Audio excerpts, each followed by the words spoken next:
പ്രശാന്ത്, ഓണം കളറാക്കണം, ആഘോഷങ്ങളൊക്കെ കളറാക്കണം, അതിനുള്ള ഒട്ടപ്പാച്ചിലായിരിക്കും മലയാളികൾ. കോട്ടയത്തെ അവസ്ഥയും അത് തന്നെയല്ലേ? മായ, തീർച്ചയായും കോട്ടയത്തും ഉത്രാടത്തിൻ്റെ ഒരു തിരക്ക് തന്നെയാണ്. ഇന്നലെയൊക്കെ ടൗണിലൊക്കെ വലിയ തിരക്കായിരുന്നു നമുക്ക് കാണാൻ കഴിഞ്ഞത്. ഇന്നിപ്പോൾ രാവിലെ ആളുകളൊക്കെ മാർക്കറ്റിലേക്കൊക്കെ എത്തി തുടങ്ങിയിട്ടുണ്ട്. ഞാനിപ്പോൾ ഉള്ളത് കോട്ടയം പച്ചക്കറി മാർക്കറ്റിലാണ്. പ്രധാന മാർക്കറ്റല്ല, ഇവിടെ ചില്ലറ വിൽപ്പന നടക്കുന്ന മാർക്കറ്റിലാണ് ഇപ്പോൾ ഉള്ളത്. ഇവിടെയൊക്കെ കടകളിലേക്കൊക്കെ ആളുകൾ എത്തി തുടങ്ങി. വ്യാപാരികൾ രാവിലെ തന്നെ കടകളെല്ലാം സെറ്റ് ചെയ്തു. വിലക്കയറ്റമുണ്ട്. നമ്മൾ നേരത്തെയൊക്കെ പറഞ്ഞിരുന്ന പോലെ തന്നെ വിലക്കയറ്റം ഓണവിപണിയെ കാര്യമായി തന്നെ ബാധിച്ചിട്ടുണ്ട്. എന്നാൽ കാണം വിറ്റും ഓണം ഉണ്ണണമെന്ന ഒരു രീതിയിൽ തന്നെ ആളുകൾ എല്ലാ തയ്യാറെടുപ്പുകളോടും കൂടി തന്നെ ഓണാഘോഷത്തിനുള്ള ഒരു നീക്കത്തിലേക്കാണ്. കടകളിലേക്കൊക്കെ നമുക്ക് കാണാൻ കഴിയും. ആളുകളൊക്കെ രാവിലെ വന്ന് തുടങ്ങി. ചേട്ടാ, രാവിലത്തെ ഒരു തിരക്കൊക്കെ എങ്ങനെയുണ്ട്? രാവിലെ വരുന്നേ ഉള്ളൂ, തിരക്കായി വരുന്നേ ഉള്ളൂ, കുറച്ചുകൂടെ കഴിയണം. ഇന്നലെ നല്ല തിരക്കായിരുന്നു അല്ലേ? ഇന്നലെ മഴയായി പോയില്ലേ, മഴയായതുകൊണ്ട് ടൗണിലൊക്കെ നല്ല വാഹന തിരക്കും ഒക്കെ ആയിരുന്നു. തിരക്കൊക്കെ ആയിരുന്നു. വില എങ്ങനെയുണ്ട് പച്ചക്കറി? വില വലിയ കൂടുതലൊന്നുമില്ല. ആളുകൾ വരുന്നുണ്ട് ധാരാളമായിട്ട്. ചേട്ടാ, മേടിക്കാൻ ഇറങ്ങിയ ആളാണോ അതോ കടയിലെ ആളാണോ? അല്ല, ഞാൻ മേടിക്കാൻ വന്ന. ഇല്ല, ഇന്ന് നമ്മൾ വരുന്ന പച്ചക്കറി ഇന്ന് മേടിച്ചേക്കാന്ന് വെച്ചു. അങ്ങനെ പച്ചക്കറി വാങ്ങാൻ ഇറങ്ങി. ഓണക്കോടികളൊക്കെ വാങ്ങിയ? ഓണക്കോടി അങ്ങനെ മേടിച്ചില്ല. ഓണക്കോടി സദ്യയാണ് പറഞ്ഞത്. സദ്യയില്ല, നോർമൽ ഇത് മാത്രമേ ഉള്ളൂ. ഗസ്റ്റൊക്കെ ഉണ്ടാവുമോ? ഗസ്റ്റ് ഉണ്ടാവും, വീട്ടിലാണ്. അപ്പോൾ ഇവിടെ ഒരു ചേട്ടൻ കണക്കൊക്കെ എഴുതുന്നുണ്ട്. ചേട്ടാ, എങ്ങനെയാണ് ഇത്തവണ വിലക്കയറ്റം എന്നാണ് പൊതുവിൽ പറയുന്നത്? ഒരു മിനിറ്റ്, അത് വേറെ അടിസ്ഥാനരഹിതമായ കാര്യമാണ്. സാധാരണ എല്ലാ വർഷവും ഓണത്തിന് വരുന്നതനുസരിച്ചുള്ള യാതൊരു വിലയും ഈ പ്രാവശ്യം വന്നിട്ടില്ല. പിന്നെ ഈ നമ്മുടെ മുമ്പെന്ന് പറഞ്ഞ മുൻകാലങ്ങളിലൊക്കെ നമുക്ക് തമിഴ്നാട്ടിൽ നിന്നാണ് പച്ചക്കറി വന്നുകൊണ്ടിരുന്നത്. ഇപ്പം മൈസൂരിൽ നിന്നാണ് സാധനം നമുക്ക് വരുന്നത്. അതിൻ്റേതായ ഒരു ട്രാൻസ്പോർട്ടിങ് ചാർജിൻ്റെ ഒരു ചെറിയൊരു ഇതല്ലാതെ വേറെ ഒരു സാധനത്തിനും വില കൂടുതൽ നിലവിൽ സാധാരണ ഓണത്തിന് വരുന്ന പോലെയുള്ള യാതൊരു വിലകളും ഈ പ്രാവശ്യം വന്നിട്ടില്ല.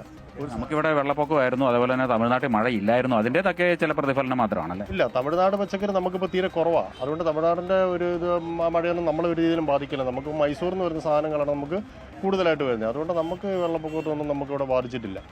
സാധാരണ ഓണത്തിനൊക്കെ വരുന്നതനുസരിച്ചുള്ള വില ഒരു നിലവാരം ഒരു സാധനം. പിന്നെ ആകെപ്പാടെ നമുക്ക് ഏത്തയ്ക്കായ്ക്ക് മാത്രമേ ഉള്ളൂ ശാലം വില പൊങ്ങിന്. പിന്നെ പയറെന്ന് പറഞ്ഞാൽ ശകലം കൂടുതലുണ്ട്. അത് സാധാരണ വരുന്ന പോലെ ഒന്നുമില്ല. അത് ഇന്നലത്തേനെക്കാട്ടും കുറവാണ് ഇന്ന് വന്നിരിക്കുന്നത്.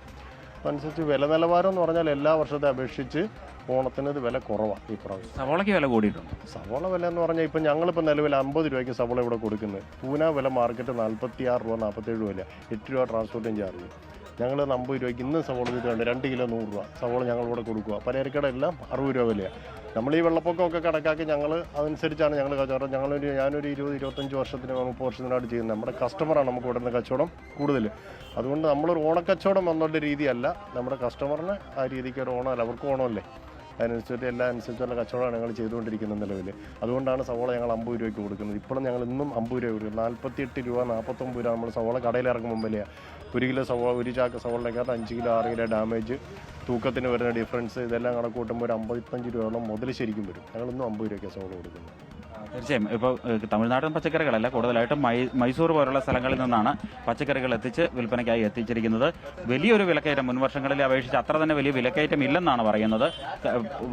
പച്ചക്കറി വില പതിയെ ഉയർന്നു വരികയായിരുന്നു. ഓണത്തിന് പ്രത്യേകിച്ച് ഒരു വിലക്കയറ്റം ഉണ്ടായിട്ടില്ലെന്നാണ് വ്യാപാരികൾ പറയുന്നത്. ഏതായാലും ഈ വ്യാപാരികളെ സംബന്ധിച്ചിടത്തോളം ഓണക്കാലത്തെ ഒരു കച്ചവടം തന്നെയാണ് ഏറ്റവും പ്രധാനം. കാരണം വിഷുവിനൊക്കെ ആണെങ്കിലും ഏതാനും ദിവസങ്ങളിൽ 1-2 ദിവസത്തെ കച്ചവടം മാത്രമാണെങ്കിൽ ഓണക്കാലത്ത് ഇത് സദ്യ തയ്യാറാക്കുന്നതിന് വേണ്ടിയിട്ട് മുന്നേ തന്നെ ആഘോഷങ്ങൾ തുടങ്ങുമ്പോൾ ഇത് കുറേ ദിവസങ്ങൾ നീണ്ടു നിൽക്കുന്ന ആഘോഷമായതുകൊണ്ട് തന്നെ ദിവസങ്ങളോളം നടക്കുന്ന ഒരു കച്ചവടമുണ്ട്.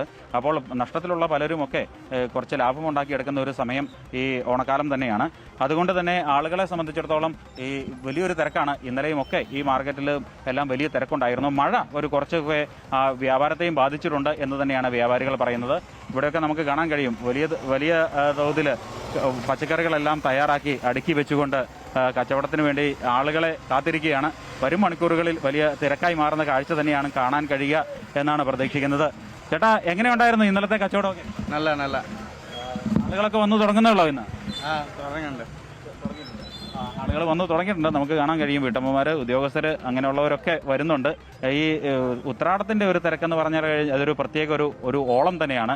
ധാരാളമായി ആളുകൾ എത്തുന്നു, വാഹനങ്ങളുടെ ഒരു തിരക്കുണ്ടാവും.